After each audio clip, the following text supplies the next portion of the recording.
time for wine. You know what I say? What I always say to my friends: when you open a bottle of champagne, you never turn the cork. You always turn the bottle. You know this, right? Because you fix your hand, fix the cork, and then you just turn it around. Because otherwise, I've seen it one day. I opened in a restaurant, and there was like the piano was standing. Really, I'm telling you, 25 meters, and that was the record flight of the cork, and it hit the piano. It reminds me of a bad moment. I once had that was a long time ago. I worked in a one Michelin star restaurant as a commis at that time, and I opened a bottle of Domaine. Okay. And the cork shot out. Jesus Christ. It was this bang, and it was a little bit of foam coming. So what did I do? I put my finger on. So it was spitting all, no? Well, let's say the guest who purchased the bottle was wet. Oh my God. Yeah. But was he happy? But he was wet because of the one of the most expensive champagne. No? Well, let's say it was. I was embarrassed, of course, yeah. And of course we had to open in a bottle for the guest. It was good for me, so I could have a sip of the wine that I was kind of celebrating like a Formula One rock star with. But that was a long time ago. In the meantime, I know. But did they make you to pay for this wine, no? Or it was okay? Yeah? Well, people make mistakes. Good. People also have to understand that people make mistakes. And, yeah, don't punish people for learning. I agree. So the next one also from Washington is Columbia Crest 2 wines, Shiraz 2007. And I'm very happy that we don't taste right now 2009 or 10 or something like this, because I'll tell you the truth, in Ukraine it's when you talk about, and I will call this United States a new world, usually it comes very early vintages, and what you have a strong, powerful attack both on the nose, on the palate, and sometimes it's hard to understand whether the wine has potential, whether I have to drink it right now. And usually you have to drink it right now because other suppliers don't give you anything else, right? But 2007 is a good one. Was it a good vintage in general? Yes, it was. It was an excellent vintage. Tell me, 3 great vintages of last 10 years. I know 2005, you got there was the wine number 1 in top 100 Wine Spectator, yeah? We did. It was crazy, yeah? Fortunate enough, yes. We won the World Championship. It was in 2009, yeah? Yes, true. 2 years ago. 2 years ago. But it was different wine, not... it was not the two vines, it was the Reserve Cabernet. Yeah. An outstanding vintage was, like I said, 07 was outstanding in Washington. 05 was in most regions in the world very good. In Washington it was also impeccable. It was perfect, yeah. We had actually we have not seen very bad vintages, but there was still a vintage variation. So if I would pick 2 in the last 10 years that were impeccable, it was 7, like 5, but 09 also seems to be. 09, so pretty much like Bordeaux, and you will not when you say that you have in the same parallel as Bordeaux. Far away from Bordeaux. But if we compare the vintages, pretty much the same. 2005, 2009. 2007 was also so-so, but there is differences. 2001 was very good in our region. Okay. Bordeaux was okay. 2000 was very good in Bordeaux. It was so-so. But yes, 98 was a very hot vintage overall for us. It was mixed in Bordeaux. It was not overall and impeccable. But let's say in Washington we don't have bad vintages because you have good. There is no rain. Yeah. Okay. It's very nice and dry. That means you don't have any rot or any problems with disease, your fruit. Yeah. And because again, due to the cold end of the season, you preserve the acidity. Therefore, your wines have a very nice balance between the New World fruit and the European freshness. That's something very important. And Shiraz grows very well in a continental climate. We have a continental climate just like in the northern Rhone. Okay, I see that in Washington, mainly, you produce, you work with international varieties, yeah? So you don't find much of a Zinfandel there, maybe? Mostly the Cabernet, Merlot, Shiraz, Sauvignon, Chardonnay, these types of grapes, yeah? Some Riesling as well, of course. And what is your favorite? Because I get these questions all the time. Alexei, what's your favorite wine? What's your favorite grape? And what I answer is it's always different. And because I also when we started to discuss and before the tasting, you said that people who get into wine business, they stay there for the whole life. Yeah, maybe if they get really passionate, and I agree. And every day you make a discovery. Yeah, I mean you discover something new. So plus it depends maybe on the weather, on the food you have the wine with, but still, which one you will give the most credit? I don't know which. Actually, in Washington, the number one crop is Riesling. Yeah. We are very known for Riesling. I believe that Merlot does extremely well. They're your favorite, or you just talk in general that? Which bottle would you take to the table today? It would be a bottle of 2007 or 1996 North Star Merlot. Oh, good. That would be the one. If I had to pick one wine, it would be that. Now, if I could pick 10 wines, I would pick a few Cabernets, a few Merlots, and a few Shiraz when it's in red. So, I know it's difficult. Yeah. It's difficult. Sometimes it also depends on your food. If I take the Shiraz, this wine, the two wines, I find a lot of blueberry, a lot of clove, a lot of spices. Okay, let's check the color first. For me, I would say that it's not intense, honestly. You know, if you go to the Rhone Valley, Shiraz, and maybe to South Australia, this wine is pretty light. Well, what we want to do Pretty with two light. wines, we want to make a wine that has a lot of fruit, typical grape varietal characteristics, but not overly tannic, not overly oaked. We want this to be fruity and nice, friendly fresh. wines, yeah. Yeah. So it's not black, definitely not. It has a nice white core, but it's still clear. Because sometimes, you know, not on a blind tasting, on a sommelier competition, you have to say by the color already what you can make some decisions. You know, judgments. I think you get I would not say that it's Syrah. You get some hints of violet, but it could also be. Everything. It's not dark. Yes. Cabernet Merlot. Yeah, let's say it's not Pinot Noir. For sure. Yeah.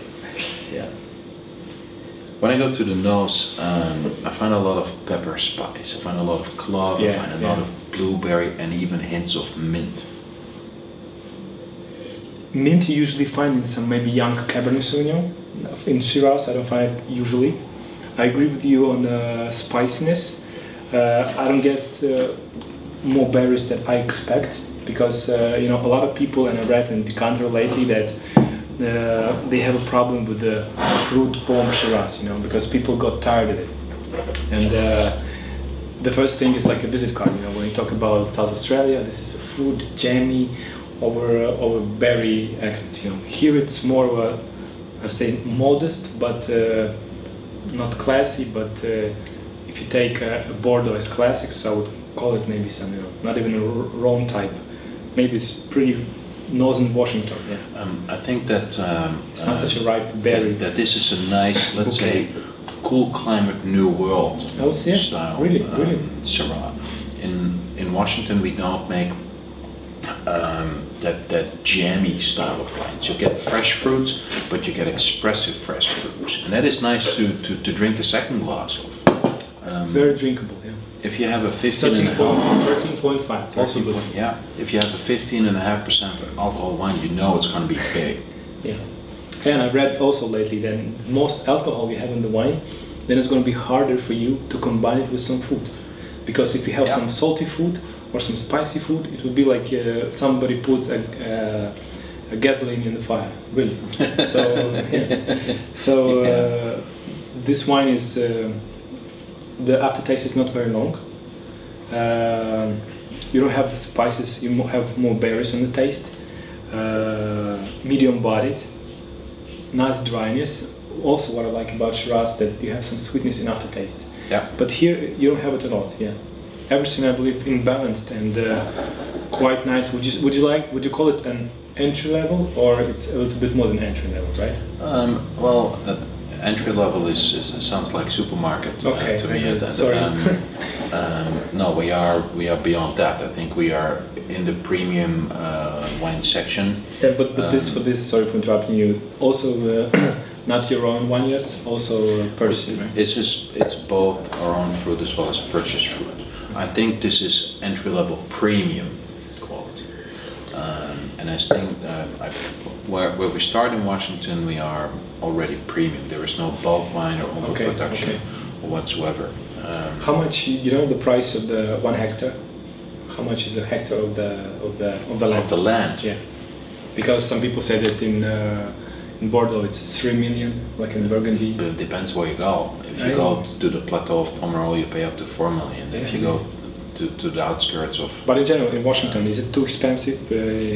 No, land is still reasonable in price. The difficulty in Washington is water. Oh, I see. There's a lot of land, and there's no rain. There's no rain. So if you don't have any irrigation rights. On the picture, you see there's pretty dry, huh? It's sand. Topsoil is very sandy. Very sandy.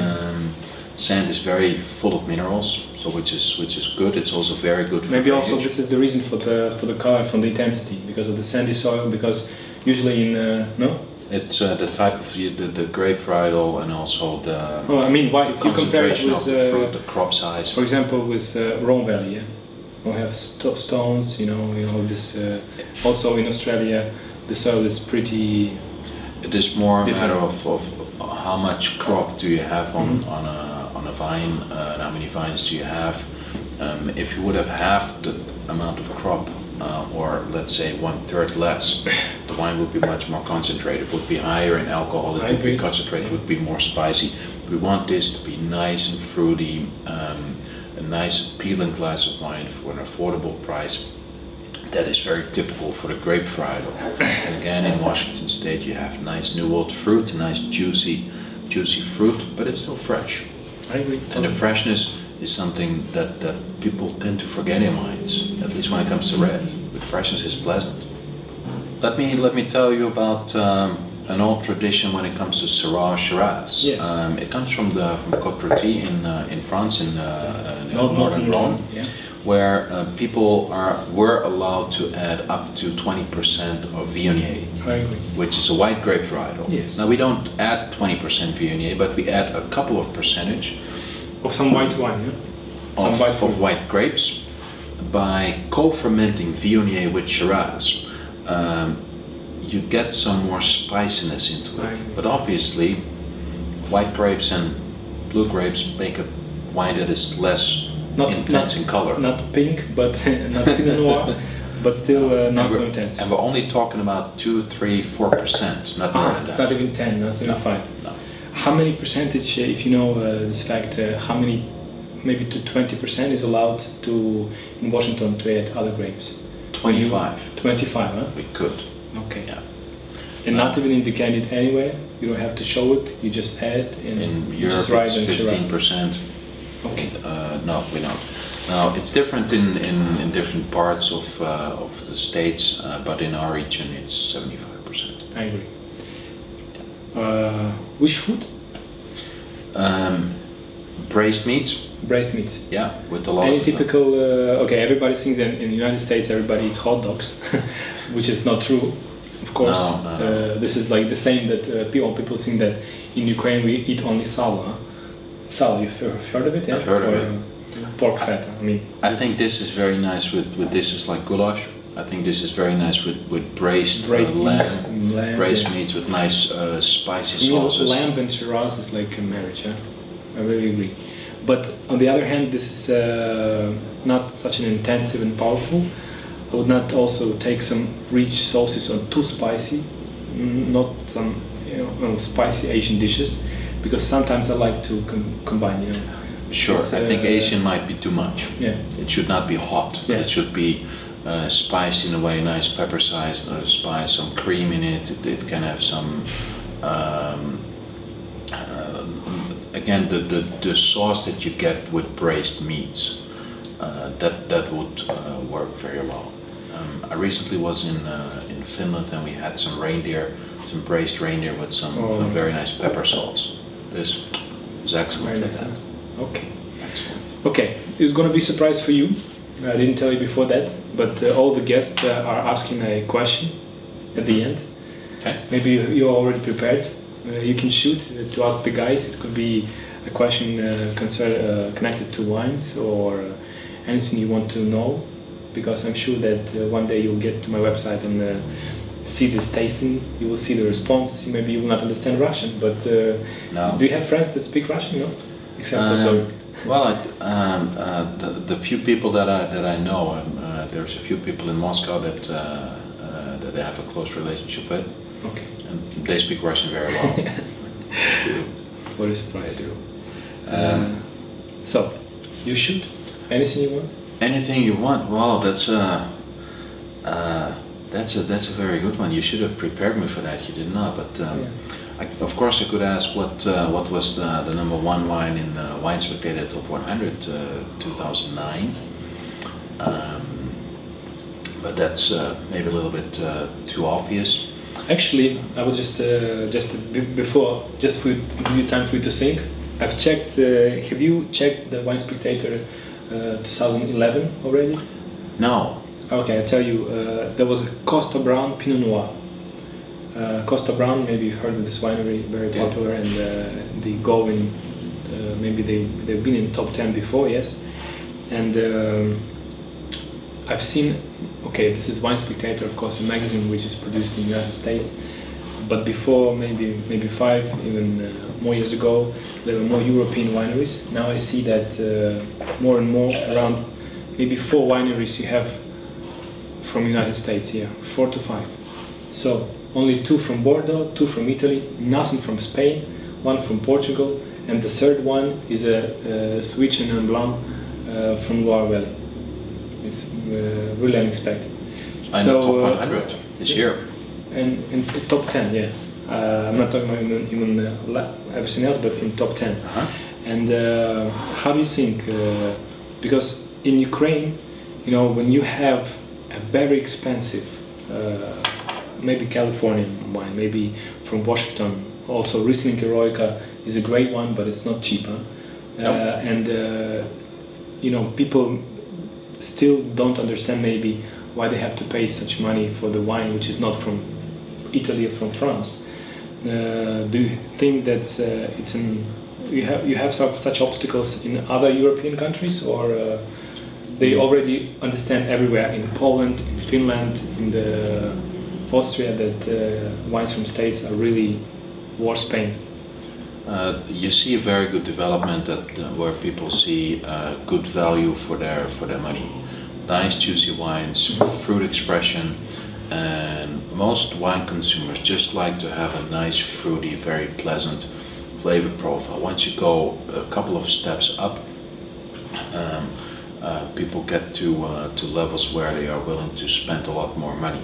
And I'm not always sure when you go over a certain line of price, a certain level of price, that you get more money beyond that price level.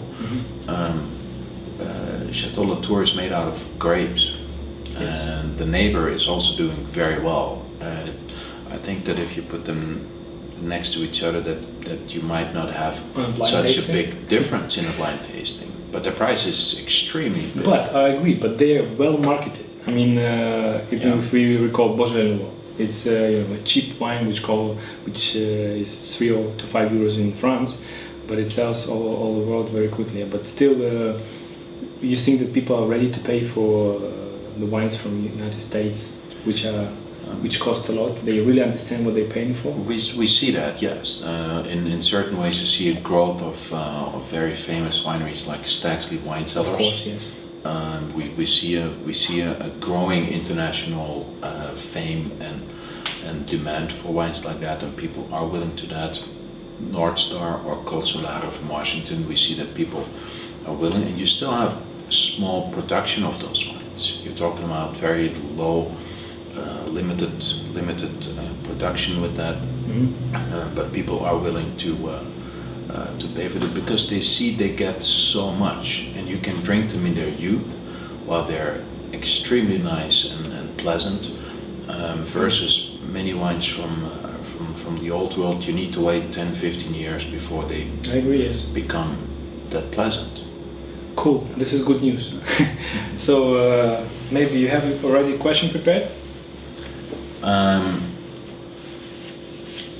What would the question be? What is the number one grape varietal in Washington? Or I like to ask the audience what they would match the Domaine Saint-Michel Blanc de Blanc with in terms of local foods. Yeah. So, вопрос к вам, друзья мои. Если бы вы взяли Domaine Saint-Michel Blanc de Blanc, с какой едой вы бы совместили его? Good question. Okay, that'll be the only question. Nice. Why not? Here we go. Thank you again for coming. Thank you very much for beautiful taking the second time. name, Friend, which is translated like friend. As I told you, it must be very easy for you to travel around because you present great wines. You know, sometimes when I'm thinking about not working as a sommelier, but as a maybe manager for some winery, it's really important for you to like the wines yourself, right? Oh, Because if you don't like them yourself, it's hard to show people, to make people love them. Huh? So I see the smile on your face, which is pretty honest there. Yeah, there's a passion and passion in the Thank you wine. very much for coming to me, for tasting these wines. I'm sure that the guys in Ukraine maybe will have a different angle of view to the wines from the Washington state. It was a great pleasure for me. Thank you again. Thank you again. All the best for you. Thank you. Thank you very much. Ну что же, дегустируйте вина, не забывайте делиться своими впечатлениями, а мы будем с удовольствием в этом помогать.